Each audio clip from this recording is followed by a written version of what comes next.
Hello and welcome back to a Halloween... Hold on. Hello and welcome back to the channel. Welcome also to a Halloween special video. I'm your favorite host, me.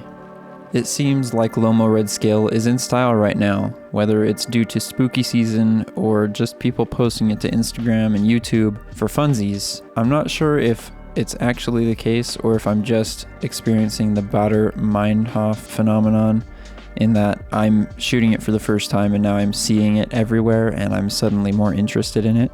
Anyways, I wanted to do something special for this Halloween season and I wasn't sure what to do until the thought of Lomo Redscale came to mind.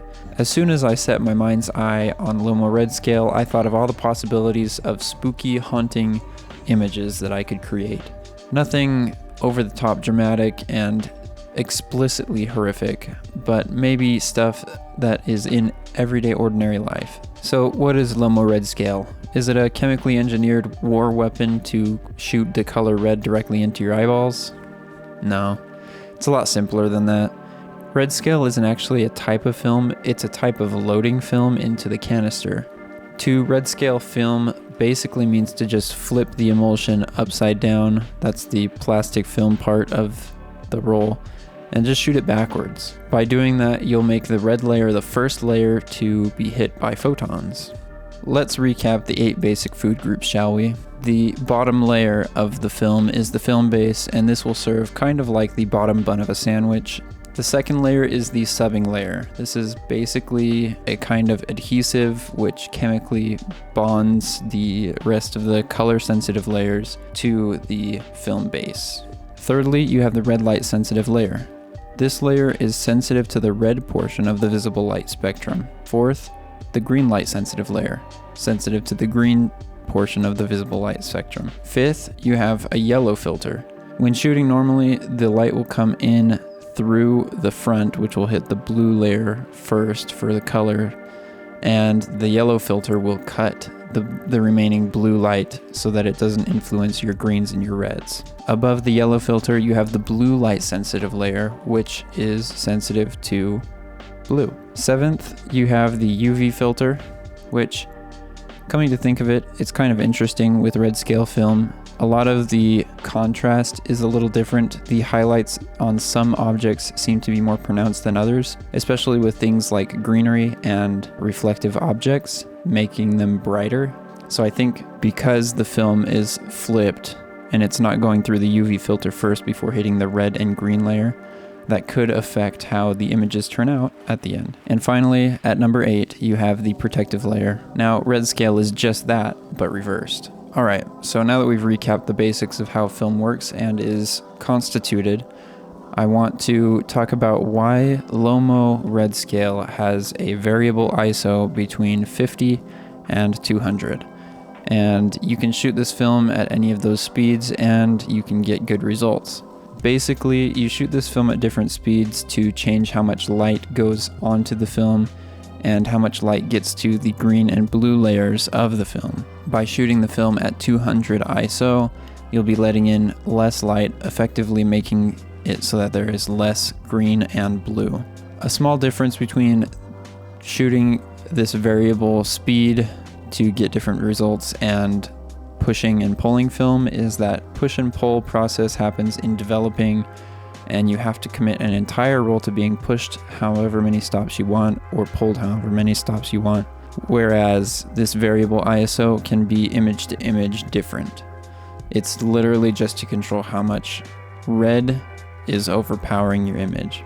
For me, I mostly shot at 200 ISO to really get red in there and cut out as much blue and green as I could. Now, I know the question that the digital photographers are asking, and that's, why don't you just shoot digital and edit your photos to look all moody and gloomy as you would like? It's just more fun with film, alright? You're not gonna get it. I don't expect you to understand, but it's more fun. To aid me in understanding how this film works, I used a film photography memo book, and I wrote down in this book things like shutter speed, aperture, and ISO values that I shot each photo at. Okay, so let's look at the photos that I took with this Redscale film.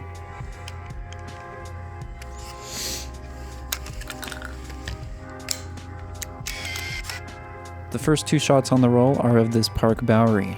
I really like this scene because it gives a sense of isolation and kind of a liminal space that you know of, but you usually only pass through.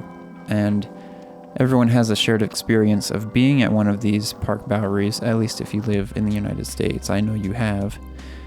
But the red glow from this building and the utter emptiness around it is what ultimately provides the spooky effect for me. This first shot was handheld at 1/10 of a second at f2.8 with a 40mm lens on the front of my camera, and I gotta say it was pretty nerve-wracking to test my skills at shooting handheld on a cold night at 1/10 of a second. For the second shot, I closed down the aperture to f8 and was able to set the camera on top of a trash can. That allowed me to take a 1-second exposure, and I think this works pretty well, except for the lights in the back. If I really wanted to convey this image as a piece of art, I would probably remove those lights, but for now, I think it's just fine to have the lights in the image. For this third picture, I used my dog and this trash in the street to show the dichotomy of an innocent dog playing in the streets and the not so innocent dangers of playing in a unkept space. Kind of not spooky, but you could feel a little bit of dread for the dog if he were playing around in these streets. I shot this image at 1/45 of a second at f4 and 100 ISO. For the fourth photo, I found this lock on a door that was towards the bottom of the door, and it didn't seem to be doing anything, but I thought the chains and the lock was kind of interesting for the theme of this project. And to shoot this, I shot it at f2.8 and 1/45 of a second at 100 ISO. This fifth photo is of a patch of stairs that leads up to a fence, ultimately leading to nowhere, and I thought the foliage that kind of added a frame to this scene was interesting. This photo I shot at 1/60th of a second at f2.8 and 100 ISO. What's more spooky than a path that leads to nowhere, only to turn around and find your stalker standing right behind you? In this case, behind me was a pickleball court, which is ominous enough. Sixth, I took a picture of this swing set. I wish I had someone swinging on the swing set, but as you'll see in the image, one of the swings is missing, and I don't know, if there was someone swinging on the swing set, it would be interesting to think, what happened to the other kid on the swing set, if there were one. Did that kid mysteriously vanish with a red balloon in their hand, perhaps? I shot this swing set at 1/60th of a second at f2.8 100 ISO.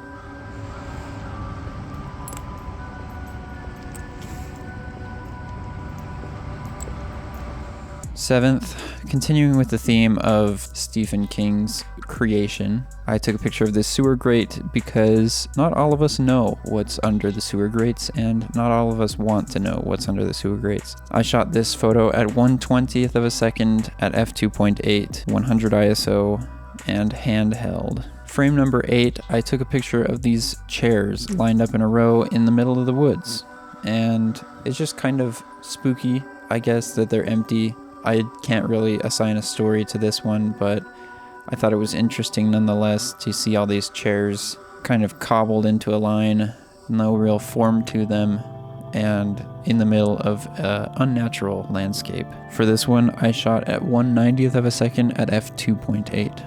At number 9, we have this mountain treescape. I'm not entirely sure why I thought this would look good. In this scene, there was a lot of yellows and some red leaves, but mainly the sky, which is blue. For this image, I shot at 1/90th of a second, f2.8 at 100 ISO.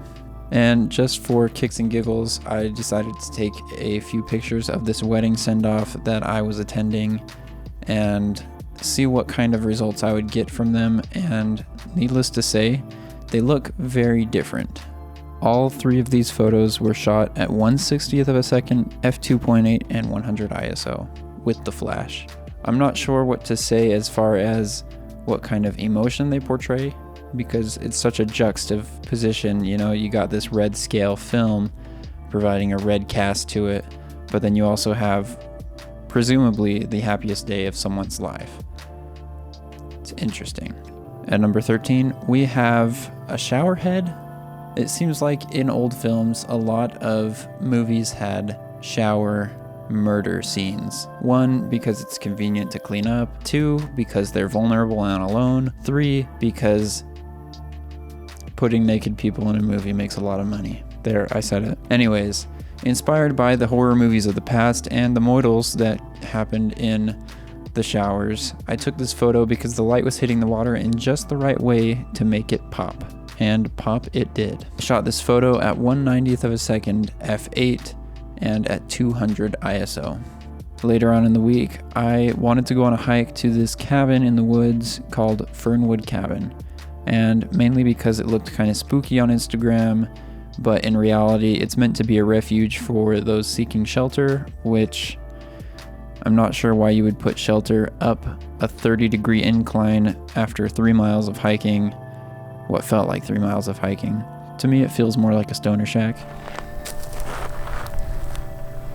Alright, so we're at the first spot that I'm going to take a photo, and it's been a really hard hike. I'm glad I'm not filming any of this because you just hear my breath. So don't look forward to any vlogging on the way up. And holy crap, that mic is not picking up anything, so I might have to voice over this. Anyways, we're metering at 200 ISO for this one. Anyways.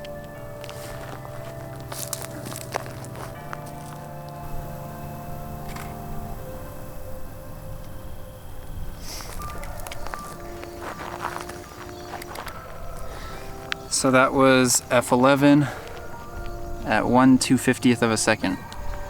Just got to do my due diligence and write down what I shot.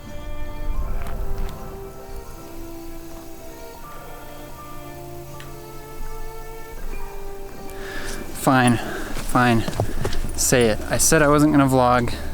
I don't even know what my white balance is set to. Auto, fine. We can use auto, but it's just gorgeous in here. These red leaves. Anyways, we're coming out of it and now we're going into dead tree territory.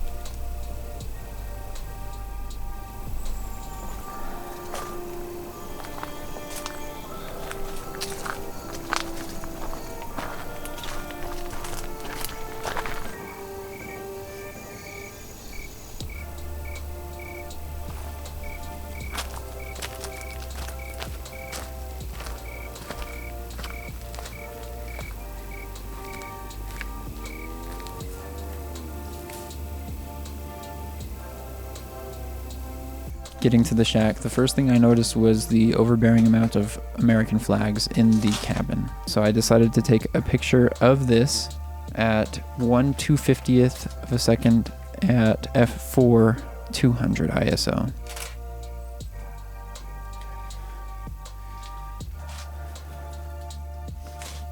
On the other side of the room, there was this ladder that looked like it led to nowhere, basically, and I thought, well, that's interesting. There's light hitting it. Let's take a photo of it. So I took the photo at 1/45th of a second, f4 200 ISO.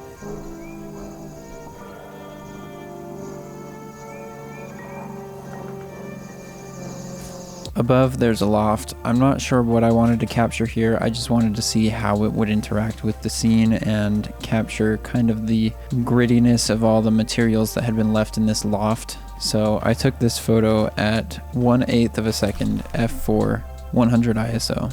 At number 18, we have the interior of the cabin, and this was just to overall get a glimpse of what the cabin looked like inside. I shot this at 1/20th of a second, f2.8, 100 ISO.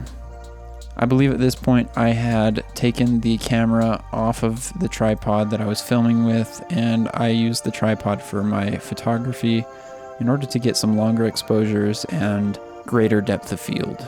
So here's the window, 1/8 of a second, f2.8, 100 ISO. Here's the bench, 2 seconds at f11 at 100 ISO. Here are some nails with spider webs engulfing them, 1/60th of a second at f8. After hearing a few steps in the brushes, stepping out of the cabin, and realizing that no one was around me, I decided maybe it's time to get the heck out of here and go say hello to my lovely family. So on the way out, I took one photo of this mountain range. I wasn't sure what I was expecting, but I thought it would be interesting to see the mountain in Redscale. And because of the foliage being red and yellow, this kind of has a cast to it that looks a little bit like aerochrome. At number 23, we have a backlit tree at 1/2000th of a second and f2.8, 200 ISO. On my way up to the hike, my wife told me to take this photo because she saw it on Google Maps. It's one of the images that was submitted by a fellow hiker, and she thought it had potential, and I think it is one of the best photos of the bunch. Making my way down the hill further, I found these rocks that I had looked at during the mid-afternoon sunset-ish 45-degree angle, whatever you want to call it, and thought, those would be a lot cooler to photograph at sundown. So I came back on the way down and shot these rock formations, and it looks otherworldly. 1/350th of a second, f2.8, 200 ISO. On a later day, my wife and I decided to go to Walmart, as most couples do, to buy things. And in the flower section, they were preparing for fall and winter time, so they had removed pretty much everything from their exterior plant section, their outside gardening. What do they call that? Which left one row of flowers and a bunch of empty benches, and I wish I had captured the one row of flowers a little bit better. 1/250th of a second, f8, 200 ISO. Later, while we were checking out in the Walmart line, I was messing around with the flash on my camera because I'm not entirely sure how to tell when the flash is going to go off and how much of the flash is going to go off. So while trying to figure this out in the aisle, I accidentally snapped a flash photo of the candy section, and I'm pretty sure I scared the 90-year-old grandma that was standing behind us. Anyways, I'm not sure what settings were used on this photo, but it was taken at 200 ISO.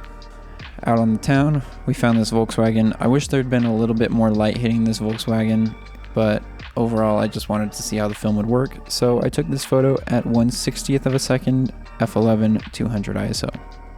1/125th of a second at f4, 200 ISO. This is a shovel lying in a yard, which I thought would look interesting with the color cast of Redscale. I shot this shovel at 1/125th of a second at 5.6, 200 ISO. My wife needed to clean out her wedding dress, so she hung it up in the bathroom, and just like the shower head, the light was hitting it just right, and I thought it would make an interesting subject for a Redscale film. Again, playing into the brightest day of someone's life being ultimately torn to red. 1/500th of a second, f2.8, 200 ISO. Later on, we went to a place called Corn Bellies, which is basically a corn maze entertainment area with some spooky themes to it. I took a picture of Lauren standing amidst a bunch of pumpkins that look like they're going to rob her for everything that she has in her purse. 1/60th of a second, f2.8, 200 ISO. This clown mouth entrance, I think, is the only cheap shot that I've given myself on this roll of film as to playing into people's specific phobias. I guess mainstream phobias would be a better descriptor. But I shot this clown mouth entrance at 1/60th of a second, f2.8, 100 ISO, and with the flash turned on.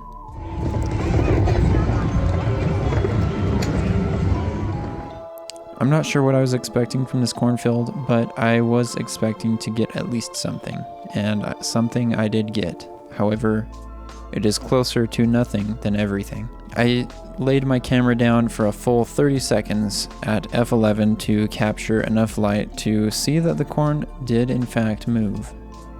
So what's in the cornfield? With another suggestion from my wife is this lone chair sitting next to a shack, and as soon as she said that, I thought, holy crap, why didn't I think of that? Obviously, my wife is the better photographer and I need to take the back seat in this journey. But I took a picture of this chair at 1/60th of a second, f2.8, 100 ISO. And at number 35, I have yet another attempt at some liminal spaces with these tables at the Cornbelly place. And to test my ability to hold absolutely still again, I shot this photo at 1/6 of a second, 2.8, 200 ISO.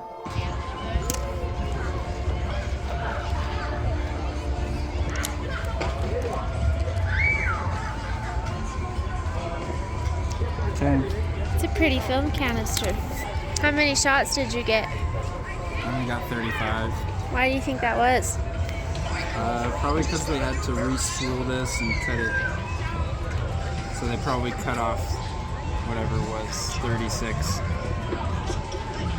But I guess 35 is good enough, right? So, knowing what I know now about Redscale film, what would I do differently to shoot it in the future? I think, first of all, I would say that this film really shines when there's stark contrast, but not when the contrast includes greens in the highlights. You still have to look for subjects that are not blue or green so as to not make it yellow. If you really want that black and red aesthetic, you'll have to shoot for really, really contrasty subjects and shoot at the lowest ISO possible. I would wager you could probably shoot this at 400 ISO, but don't quote me on that. I am not a magician, and I cannot save your film if you ruin it. Anyways, I hope this little spooky adventure was spooky enough for you, and if you enjoyed the photos, let me know. Leave a like if you enjoyed the video. It lets me know that you will want to see more of this. YouTube doesn't really care for likes anymore, apparently. Leave a comment if you have anything to add to the conversation about Lomo Redscale. Other than that, subscribe, follow me on Instagram, and bye.